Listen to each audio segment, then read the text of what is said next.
Not really sure what I just did. I thought I kicked myself out, but I did not. Well, yeah, that's always a danger with the screen share and stuff.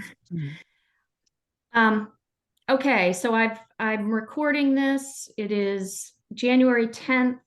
We're having our bar talk. At this time, we do not have a quorum for the annual meeting, but we're going to move forward and see what happens in the next few minutes. So I can do the president's report because we don't need to vote on that, correct? Yes, you can move forward with the business meeting. We just can't vote on anything. So let's begin. I'm Jonathan Dunitz. I'm an attorney at Verrill, and I am the president of the MSBA for 2024, and would like to welcome you to the annual business meeting of the Bar Association. I hope that all of you had an enjoyable holiday and that you all have a happy, healthy New Year. First and foremost, I want to recognize Stacy Stitham for her great work as president of the Bar Association in 2023. We accomplished a lot over the last year, and I have some pretty big shoes to fill. At the annual meeting of the New England Bar Association this past fall, when people saw that I was president-elect, a lot of the former presidents came up to me and told me that the best leadership position in a bar association is immediate past president. Now, why they told me that as president-elect, I don't know, but we do look forward to Stacy's continued work with the board in the coveted role of immediate past president. As some of you may know, every 2 years we hold a retreat to discuss, the Board of Governors holds a retreat to discuss our strategic plan for the following 2 years. Our last retreat was in September of 2022, where we created the plan for 2023 and 24. The main goals from that strategic plan were to elevate the Maine State Bar Association's relevance to its members and prospective members, and to facilitate and lead efforts to advance the legal profession. To increase our relevance, we are looking at how we recruit new members, focusing on groups that have often had limited engagement with the Bar Association, and enhancing membership benefits. Some of the efforts we have undertaken in the last year to accomplish those goals include a member discount for members who refer new members to us, exploring ways to offer CLE and other benefits to public sector attorneys, sponsoring members of the BIPOC section to attend the bar conferences. We conducted a membership survey to find out what you want from your bar association, and we are still working on delineating the results from that. Just before the strategic plan, we rolled out Decisives for Legal Research, which we have gotten really positive feedback from. We changed the annual winter bar meeting, morphing it into the Law, Business, and Society Summit, which we'll discuss when we get to the bar talk part of this, and that was in an effort to gain a wider audience. Our legislative committee, chaired by Vice President Rachel Okun, monitors bills that will impact the legal profession, and then advises the Board of Governors on which bills may require testimony or comments from the MSBA. One area in member benefits that we've had to take a pause on is the lawyer referral service. Our longtime director of the lawyer referral service, Rachel MacArthur, took a new position last fall. I believe she was with us for 17 years, Angela.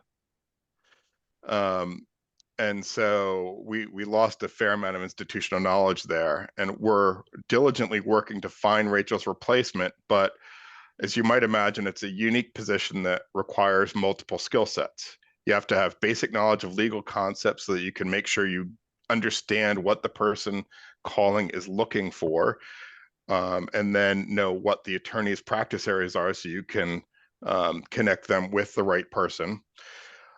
It takes communication skills to speak with public and with attorneys, organizational skills, and patience, and more patience. That position gets a lot of calls that are not necessarily looking for legal services, and you need to have patience. And if they are, you need to looking for legal services. You need to cut through all of the other issues and find out what they're looking for. So we're working diligently to fill that position, but we still need to find just the right person. To facilitate and lead efforts to advance the profession, we are leading in a number of areas. My immediate predecessor, Stacy Stitham, and her predecessor, Frank Bishop, as well as members of the Board of Governors, including Megan Burbank, have worked tirelessly on MCILS issues. I expect that I will be taking that role in the coming year, as we all know those issues still remain out there. We continue to conduct judicial evaluations with the hard work of Governor Jill Kramer and her committee.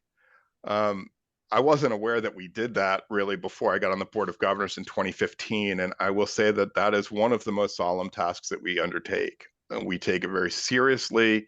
We work very hard at it, but we firmly believe that it helps the judicial system in Maine. And we ask, if you know the judges when you get those surveys, to please fill them out. So that we have a good set of data to work from. In 2023, we formed the Rural Access to Justice Task Force with a number of stakeholders. We realized that organizations across the state were working on access to justice issues. And so we thought if we combined forces, we could actually probably make more progress as a task force rather than working individually. Governor Zach McNally heads that task force. It's been meeting regular, and I understand that its report and recommendation should arrive shortly. This year, we formed a new task force, the Foreign Trained Attorney Task Force, again with stakeholders from across the profession. That task force is going to look at ways for attorneys who are trained outside of the United States to become barred in Maine. It's another serious task and one we explore carefully. As you can imagine, Maine needs more attorneys. We know there are people in Maine who can practice law, but face barriers to licensing because they were trained outside of the United States. We would be one of, I think, 4 or 5 states, if we can figure out how to tackle that problem. And so we're going to be working on that over the next 6 months.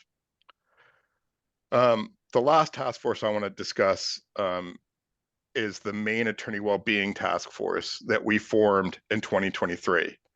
This task force and attorney wellbeing are going to be the primary focus of my bar year following the Law, Business, and Society Summit.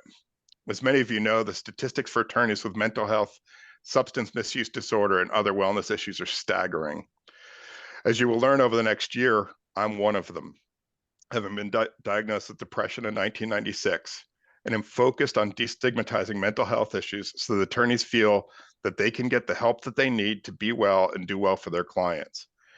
Among the things that the MSB plans for the coming year on the wellness issue is that the summer bar conference in Bar Harbor will have a wellness track and hopefully some unique CLE experiences that foster attorney well-being. An issue of the Maine Bar Journal will be focused on wellness, and bar talks over the coming year are going to be themed using the ABA's Institute for Wellbeing and Law's 5 Wellbeing Week categories, so that we will be talking a lot in the next year about attorney wellbeing because it is a very important issue. In addition to what the Bar Association is doing, the task force, which we co-chair with the Maine Assistance Program for Lawyers and Judges, is working on the issue. I love you. For much of the past year, the task force has been working on putting together a well-being survey. We're working on that with Dr. Matt Thies of the University of Utah through the Institute for Wellbeing and Law. He's conducted a number of surveys throughout the country, and we are close to getting that done. Once we've signed off on that, he will begin implementing that survey, and as we get those results, we will begin to address how to deal with the well-being attorney issues in Maine.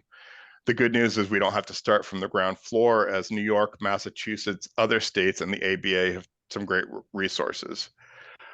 One thing I'm really excited about that the task force is looking at is how to provide a set number of free counseling sessions for all attorneys in Maine. If we can pull that off, we would probably be able to get all lawyers about 3 to 5 counseling sessions. The good news is it would be free. The bad news is we need to find a way to pay for it. I'm pretty confident that in the coming months, we will figure that out. And so we are really excited about those efforts. If any of you are interested in attorney well-being or have any ideas for what we can do, please reach out to me. as I really want us to move forward on that issue. For those of you doing the math, you're right. We are in the second year of our 2-year plan. Not to worry, our next strategic planning meeting is already scheduled for September of this year. And at that time, we will look forward to the future when our organization will be in the capable hands of Susan Fonts, who is our president-elect, and Rachel Oken, our vice president. I can't speak for them, but will happily pass along any input our members may have for the 2025-2026 strategic plan. We are able to do all the things that I talk about because our membership is stable, though, as you can imagine, we would always love to have more members. And we are financially sound, though, again, as you can imagine, we would always like to have a few more dollars in our budget. Before I conclude the president's report, so that we can move on to hopefully discussion of the amendment if we have enough people, and it looks like we do, I want to thank the staff of the Maine State Bar Association. This organization could not possibly do what we do without them. Our Executive Director, Angela Armstrong, Deputy Executive Director, Heather Seavey, Communications Director, Catherine Hullab, CLE Director, Linda Morin-Pasco, Membership and CLE Coordinator, Molly Rogers, Communications and Program Coordinator, Valerie Shriver, and our newest addition, Administrative Assistant, Suzanne Doran, are dedicated, hardworking, and truly care about the success of the MSBA. We could not have our successful organization without them. Thank you.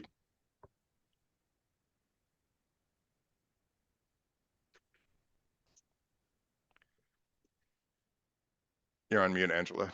Yes, Jonathan, I believe we have a quorum. And I'm admitting someone else right now who I know is a member. So I think we're going to be okay on that side of things. So it looks like we can consider the bylaws amendment. And I'm going to leave it up there for a second. And then when it's time for a vote, I'm going to take it down so I can see the people on who's voting. So first, do we have a motion to consider well, let me start over again. The bylaws committee is one committee that I didn't mention that meets regularly to look at our bylaws to try to update them and our policies. And during COVID, and actually even over the years, one issue that has popped up pretty regularly is that we don't always practice where our office location is. And so a professional mailing address is not necessarily where your practice is substantially based. And so in order to more accurately reflect our membership, we made this small change so that the address, your professional mailing address, so that your registered address is your professional mailing address is reported to the association or the address of the location where your practice is substantially based. So if you're an attorney whose office is in Lewiston, but most of your practice is in Bangor, your professional mailing address or your registered address would be considered either Lewiston or Bangor. Did I explain that correctly, Angela? Yes, and also a lot of this came about, like you said, because of COVID, because a lot of people now practice, their firm is located in Augusta, but they live and work out of their home in Bangor. That was one of the examples. The other thing is we took out the date of November 1st because everything used to be done based on the renewal and the dues renewal, and we had people sending in their payments and they would update their address at that time. Now that everything's electronic, people can update their address at any time of the year. So that's the reason the date was taken out. So I just wanted to hit on that as well. So do I have a motion to accept this amendment to the bylaws? I see Cheryl Cutliff is moving. Do we have a second? I'll second it. Justice Alexander has seconded it. Do we have any further discussion? In that case, I would call the vote. All in favor of this amendment, please turn on your screens or raise your hands so that we can see who's voting for it.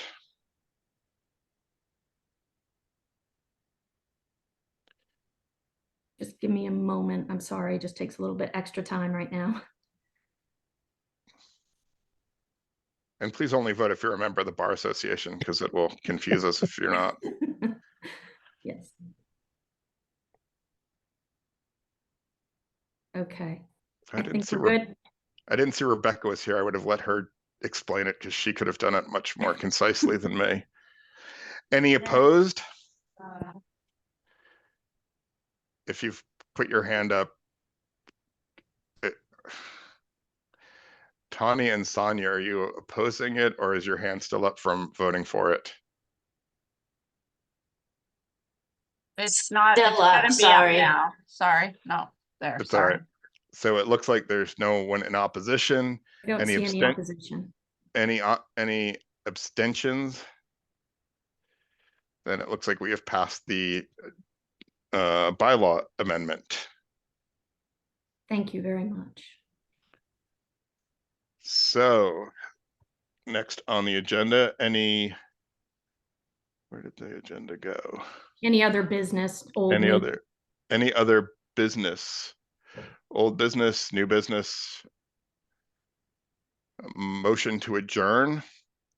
And please don't leave. We're going to go right to bar talk from here. So move.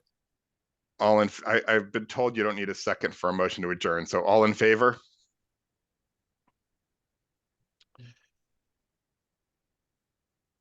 Great. Now we can move to bar talk.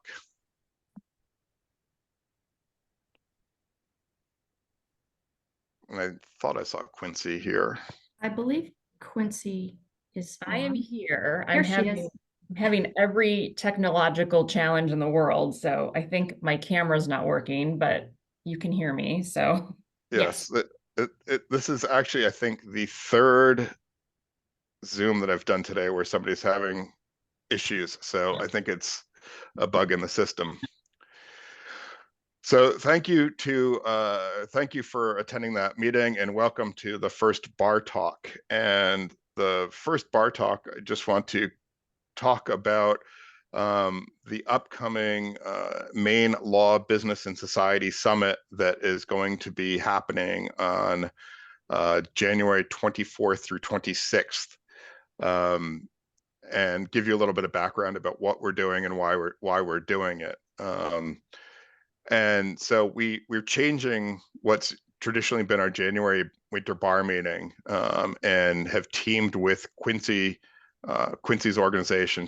Quincy is the CEO and president of the Portland Regional Chamber of Commerce, to have the summit to talk about legal, business, and societal issues that affect all of us.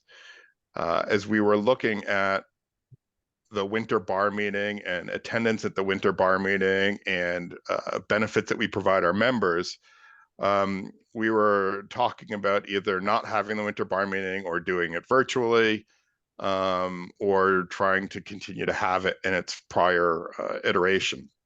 I didn't want to cancel it or do it virtually because there are a lot of issues that we all face, and I really wanted to try to address those. And it's really hard to do it virtually, and impossible to do it if we cancel it. And as we looked at it more, we realized that a lot of the issues that we face as lawyers, such as artificial intelligence, data breaches, Me Too movement, DEI and where it goes, and those sorts of things, that there are issues that are faced by businesses throughout Maine. And I thought perhaps if we teamed with some of the business leaders, we would find out what they do and how they handle it, and at least start a discussion about how we might all solve it. And as we were doing that, I also discovered that as we talk about, rural access to justice and the fact that we need more lawyers throughout Maine, I realized that that was not an issue that's unique to lawyers. Businesses throughout the state are having difficulty with finding a talented workforce and then retaining the talented workforce. So with that, the summit was born with the hope that we'd add some benefit to our members by having some new ideas out there, some new ways of dealing with things, and also, quite frankly, because if we brought in potential clients, you'd have some incentive to go to the meeting. So I reached out to, thanks to Asha, who's also on the Board of Governors, I reached out to Quincy Hentzel and asked if the Portland Regional Chamber of Commerce would be interested, and they were. And so I'd like to turn it over to Quincy for her to, explain where why they agreed to do it with us, and kind of where the synergies may be, and how we can all work together to improve Maine. Thanks, Jonathan. And again, I apologize, my camera is not working. But also I want to thank Asha. Asha is the past chair of my board, and she brought this idea forward as, a potential great opportunity to partner with the Maine State Bar Association. So through that, I've gotten to know Jonathan. It's been a lot of fun. And we're putting together, I think, a pretty interesting summit. I mean, I think Jonathan pretty much said it, but I think the Maine bars conferences have always provided content that would be of interest to business leaders, even if they aren't attorneys.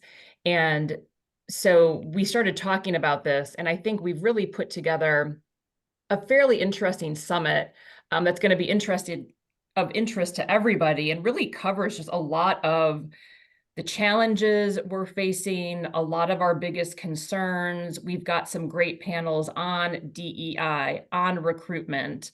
We've got a good one on the legislative session, and I think everybody's interested in what's happening up in the legislature. And there's just a lot of value in bringing your group and just the general chamber business community together. I think building relationships is key and will undoubtedly be an outcome of this summit. As Jonathan said, there's potential clients in the room, so always a good reason to come and network. And a lot of these topics we are tackling in the summit are issues we're all facing. So I think it's been a really fun process to put this together. I think there's going to be a lot of great interest in it, and we're excited to be a part of it with all of you. So I want to thank you for having me here, but also thank you for partnering with the Chamber on the Law and Business Summit. Thanks, Quincy. And I hope that this is an ongoing, whether we do another summit in the future or not, I just hope that this is an ongoing relationship, because I do think that there's a lot that we can learn from each other and work with each other to solve some common problems. On the Wednesday night of the summit is the Glassman dinner. It is a separate ticket because it's not necessarily something that the business community would be interested in, but we are going to be awarding the Caroline Dubie Glassman Award to Dawn Pelletier, and I really encourage all of you to go to that. I think the Glassman Award is one of our more important awards to recognize someone who has broken barriers and has also helped other women in the practice of law. So I think that's really important, and I'm excited that instead of doing it as our usual Wednesday lunch on the last day of a conference, that we're devoting a special dinner to it. Another change that you will see this year is, instead of doing our reception in a room at the hotel or in the bar of the hotel, and this is part of my wellness, part of the wellness agenda, is that we are going to be having our reception at the Portland Museum of Art. I'm really excited about doing that. Yes, there will be adult beverages there. I'm not going to ruin everybody's party.